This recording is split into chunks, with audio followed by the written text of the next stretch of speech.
আগরতলায় সহকারী হাইকমিশনে হামলার ঘটনায় মির্জা ফখরুলের নিন্দা।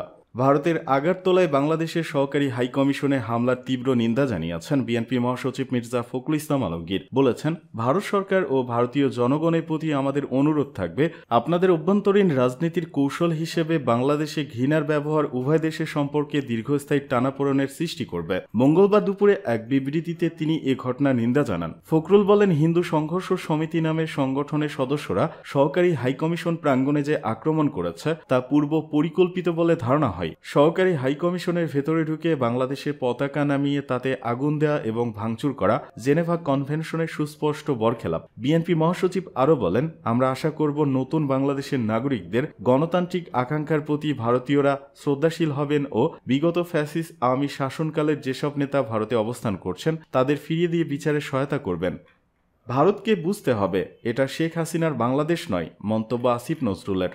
অন্তর্বর্তী সরকারের আইন উপদেষ্টা অধ্যাপক আসিফ নজরুল বলেছেন, ভারতের ত্রিপুরা রাজ্যের রাজধানী আগরতলায় বাংলাদেশের সহকারী হাইকমিশনারকে নিরাপত্তা দিতে ভারত সরকার ব্যর্থ হয়েছে। তিনি ভারত সরকারের এই ব্যর্থতা নিন্দা জানিয়ে বলেন, ভারতকে বুঝতে হবে, এটা শেখ হাসিনার বাংলাদেশ নয়। গতকাল সোমবার রাতে নিজের ভেরিফাইড ফেসবুক পেজে এক পোস্টে আসিফ নজরুল এসব কথা বলেন। আগরতলার ঘটনা নিয়ে ফেসবুক পোস্টে আসিফ নজরুল বলেন, আজকে ভারতের আগরতলায় বাংলাদেশের সহকারী হাইকমিশন তছনছ করা হয়েছে। বাংলাদেশের পতাকায় অগ্নিসংযোগ করা হয়েছে। হিন্দু সংঘর্ষ সমিতি নামে একটি সংগঠনের সদস্যরা এই ন্যাক্কারজনক ঘটনা ঘটিয়েছে। এই ঘটনা মুসলিম সংঘর্ষ সমিতি নামের কোন সংগঠন বাংলাদেশে করলে কেমন আক্রমণাত্মক প্রচারণায় মেতে উঠত ভারত। আন্তর্জাতিক আইন অনুসারে ভারতের মাটিতে বাংলাদেশের সহকারী হাইকমিশনকে পরিপূর্ণ নিরাপত্তা দেওয়ার দায়িত্ব ভারতীয় সরকারের বলে ফেসবুক পোস্টে উল্লেখ করেন আসিফ নজরুল। এ প্রসঙ্গে তিনি বলেন, ভারতীয় সরকার এটি করতে ব্যর্থ হয়েছে। এই ব্যর্থতার নিন্দা জানান তিনি। বাংলাদেশ নিয়ে ভারতের পশ্চিমবঙ্গের মুখ্যমন্ত্রী মমতা বন্দ্যোপাধ্যায়ের মন্তব্যের নিন্দা জানান আসিফ নজরুল। এ প্রসঙ্গে তিনি তার পোস্টে লিখেছেন, ভারতের বিভিন্ন অঞ্চলে যা ঘটে সংখ্যালঘু ও দলিত সম্প্রদায়ের উপর, এর জন্য বরং উল্টো ভারতের লজ্জিত হওয়া উচিত। বাংলাদেশের শান্তি সেনা পাঠাতে জাতিসংঘের কাছে আবেদন জানাতে ভারতের কেন্দ্রীয় সরকারের প্রতি গতকাল আহ্বান জানান মমতা। পশ্চিমবঙ্গের বিধানসভার অধিবেশনে তিনি এই আহ্বান জানান। ভারতকে উদ্দেশ্য করে আসিফ নজরুল লিখেছেন, আমরা সমমর্যাদা আর সমানাধিকার ভিত্তিক বন্ধুত্বে বিশ্বাসী। আসিফ নজরুল আরও লিখেছেন, শেখ হাসিনা সরকার বিনা ভোটে ক্ষমতায় থাকার লোভে ভারত তোষণ নীতিতে বিশ্বাসী ছিল। তবে ভারতকে বুঝতে হবে, এটা শেখ হাসিনার বাংলাদেশ নয়। এই বাংলাদেশ স্বাধীন, সার্বভৌম ও আত্মমর্যাদাশীল। এই বাংলাদেশ নির্ভীক একটি তরুণ সম্প্রদায়ের। এদিকে বাংলাদেশের সহকারী হাইকমিশনের হামলায় 3 পুলিশ বরখাস্ত, আটক 7। আগরতলায় বাংলাদেশের সহকারী হাইকমিশনে হামলা ও পতাকা অবমাননার ঘটনায় 3 জন পুলিশ কর্মকর্তাকে বরখাস্ত করেছে ভারত।